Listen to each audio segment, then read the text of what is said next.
Hello friend, मैं Rakesh Roshan learn tech to tech channel से। और आज जो मैं वीडियो लाया हूं उसमें हम चार मेजर एमसीए एंट्रांस के मैथमेटिक्स का जो सिलेबस है उसे हम एनालाइज करेंगे। और यहां पर जो हम एनालाइज करेंगे वो करेंगे निमसेट का, बीएचयू का, जेएनयू का और जामिया का।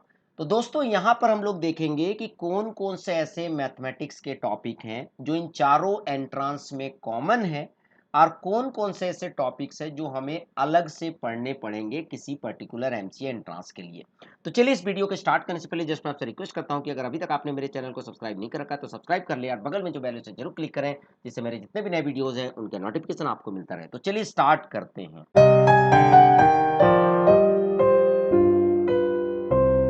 तो चलिए दोस्तों, सबसे पहले हम देखते हैं कि निमसेट में आपको क्या पढ़ना है।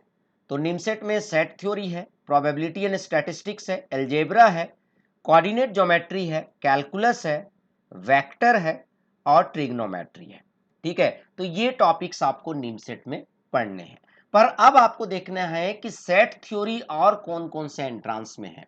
तो यहां पर अगर आप सेट थ्योरी की बात करें, ठीक है, तो सेट थ्योरी आपको बीएचयू में भी पढ़ना है क्योंकि यहां पर फंक्शन एंड रिलेशन है। उसी तरह सेट थ्योरी आपको जामिया में भी पढ़ना है। मतलब अगर आप सेट थ्योरी पढ़ते हैं तो आपको निमसेट, बीएचयू और जामिया, ये तीनों में जो है वो कवर होता है। ठीक है, उसके बाद मतलब अगर आप सेट थ्योरी टॉपिक पढ़ रहे हैं तो आपका बीएचयू के लिए भी प्रिपरेशन हो जा रहा है, जेएनयू के लिए भी हो जा रहा है और जामिया के लिए भी हो जा रहा है। ठीक है, अब हम क्या करते हैं, एक डिफरेंट कलर ले लेते हैं। ठीक है, अब नेक्स्ट क्या है, प्रोबेबिलिटी एंड स्टैटिस्टिक्स। तो प्रोबेबिलिटी आपको बीएचयू में भी पढ़ना है, जेएनयू में भी पढ़ना है और जामिया में भी पढ़ना है। इसका मतलब अगर आप प्रोबेबिलिटी टॉपिक को पढ़ते हैं तो वो आपको चारों एंट्रांस में काम देगा। ठीक है, इसका मतलब प्रोबेबिलिटी जो है काफी इंपॉर्टेंट टॉपिक है। उसके बाद हम आते हैं अलजेब्रा में। तो अलजेब्रा के लिए भी हम एक अलग कलर ले लेते हैं पॉइंटर का। तो ये हमारा अलजेब्रा है। अलजेब्रा आपको बीएचयू में भी पढ़ना है। हालांकि अलजेब्रा का आप डिटेल सिलेबस देखेंगे तो आपको ये सारे टॉपिक्स जो है मिलेंगे आपको।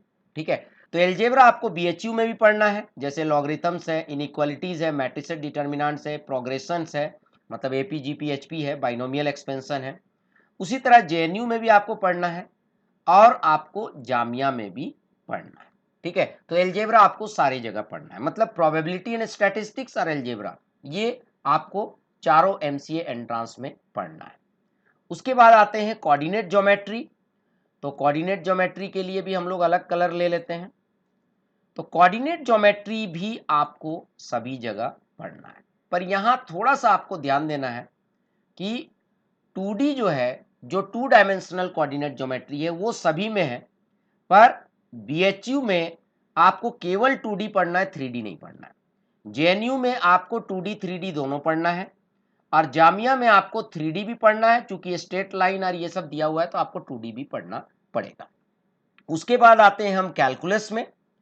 तो कैलकुलस का भी हम लोग एक अलग कलर ले लेते हैं। तो कैलकुलस में आपको बीएचयू में भी पढ़ना है, जेएनयू में भी पढ़ना है और आपको जामिया में भी पढ़ना है। तो कैलकुलस का भी सिलेबस हर जगह है। तो अभी तक अगर आप देखेंगे तो probability and statistics, algebra, coordinate geometry और कैलकुलस, ये आपके सभी एमसीए एंट्रांस में है, निमसेट, बीएचयू, जेएनयू, जामिया। इसका मतलब ये है कि अगर आप निमसेट भर रहे हैं तो आपको ये सारे फॉर्म भी आपको भरने चाहिए। ठीक है, उसके बाद आते हैं वेक्टर में। तो वेक्टर आपका निमसेट में है, जेएनयू में है और परमुटेशन एंड कॉम्बिनेशन आपके बीएचयू में है। जामिया में वेक्टर भी है और परमुटेशन एंड कॉम्बिनेशन भी है। ठीक है, तो ये जो है आपका निमसेट, जेएनयू और जामिया तीनों में आपका वेक्टर है। बीएचयू में आपका केवल परमुटेशन एंड कॉम्बिनेशन है। ठीक है, उसके बाद हम आते हैं, कलर चेंज कर लेते हैं, ट्रिग्नोमेट्री। ट्रिग्नोमेट्री अगर आप बीएचयू में देखेंगे तो कहीं वैसे मेंशन नहीं है, पर जेएनयू में आपका ट्रिग्नोमेट्री है और जामिया में भी आपका ट्रिग्नोमेट्री है। ठीक है, तो यहां पर बीएचयू में कॉम्प्लेक्स अरिथमेटिक है। ठीक है, तो यहां पर अगर आप देखें तो ट्रिग्नोमेट्री निमसेट में भी है, जेएनयू में भी है और जामिया में भी है। तो यहां पर अगर आप देखें तो सेट थ्योरी आपका निमसेट में है, बीएचयू में, जामिया में है, प्रोबेबिलिटी चारों में है, अलजेब्रा चारों में है, कोऑर्डिनेट ज्योमेट्री चारों में है, कैलकुलस चारों में है, वेक्टर चारों में है लगभग, ट्रिग्नोमेट्री आपका तीनों में है, निमसेट, जेएनयू और जामिया। तो ये तो हो गया जो कॉमन है। तो यहां पर अगर आप देखेंगे तो मैक्सिमम सिलेबस जो है वो कॉमन है, ठीक है।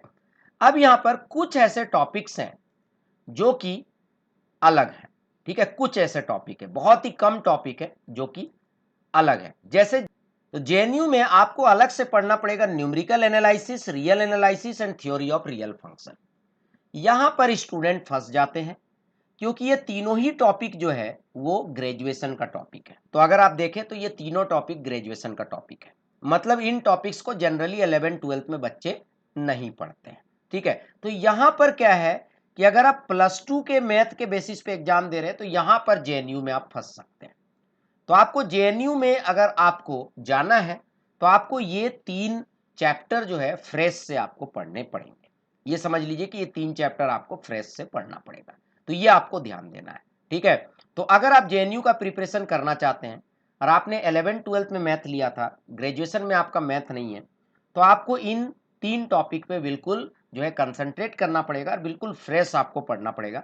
तो मैं आपको बता दूं, ऐसा कोई सब्जेक्ट नहीं है कि बहुत ये टफ है, आप कर सकते हो। अगर आप 2-3 महीना टाइम लगाओगे, थोड़ा थोड़ा आप पढ़ोगे, तो ये टॉपिक्स आपके कवर हो जाएंगे। उसके बाद जामिया में जो कुछ अलग से टॉपिक्स हैं, हालांकि ये टॉपिक्स जो है आपको ऊपर के कुछ टॉपिक्स में आप पढ़ लेंगे। Complex number, linear programming, principle of mathematical induction, काफ़ी आसान है, ठीक है, आप 11th-12th में पढ़ चुके होंगे। सीक्वेंस एंड सीरीज, ये भी आप पढ़े हैं। बाइनोमियल थ्योरम, ये भी आप जो है 11th-12th में पढ़ते हैं। यहाँ पर एक टॉपिक है जो कि ग्रेजुएशन से रिलेटेड है, वह है लीनियर प्रोग्रामिंग। तो ये लीनियर प्रोग्रामिंग जो टॉपिक है ये आपको अलग से पढ़ना पड़ेगा अगर आप जामिया का प्रिपरेशन करना चाहते हैं, ठीक है। तो दोस्तों इस तरह से आपने देखा कि मैक्सिमम जो टॉपिक है वो कॉमन है, ठीक है। मैक्सिमम टॉपिक अगर आप देखेंगे तो वो जो है सभी में कॉमन है, और 3 से 4 टॉपिक ऐसे हैं जो अलग है, जो कि आपको अलग से जेएनयू या फिर जामिया के लिए पढ़ना पड़ेगा। यहां पर बच्चे मिस्टेक क्या करते हैं, वो केवल निमसेट की तैयारी करते हैं और फिर वो जेएनयू को ऐसे ही भर देते हैं, ठीक है। उनको लगता है कि निमसेट में जो हमने पढ़ा है वही हम अप्लाई कर देंगे जेएनयू में, तो हो सकता है मेरा जेएनयू में हो जाए। तो मैं आपको बता दूं, थोड़ा सा आपको मेहनत करना पड़ेगा जेएनयू और जामिया के लिए। ये जो अलग अलग से टॉपिक्स हैं इनको आपको थोड़ा शुरू से पढ़ना पड़ेगा, इसलिए मैंने बहुत एडवांस में वीडियो बना दिया है, ठीक है, ताकि अगर आप अगले साल भी एमसी एंट्रांस देने वाले हैं तो आपको इन चीज़ों को पता चल जाए, और ये काफ़ी इंपॉर्टेंट था। तो चलिए फ्रेंड, आई होप कि आपको वीडियो पसंद आया होगा। अच्छा लगा तो लाइक करें, शेयर करें, कमेंट करें, और अगर अभी तक आपने मेरे चैनल को सब्सक्राइब नहीं कर रखा तो सब्सक्राइब कर लिया और बगल में जो बेल है उसे जरूर क्लिक करें, जिससे मेरे जितने भी नए वीडियोस हैं उनके नोटिफिकेशन आपको मिलता रहे। Thank you and good bye.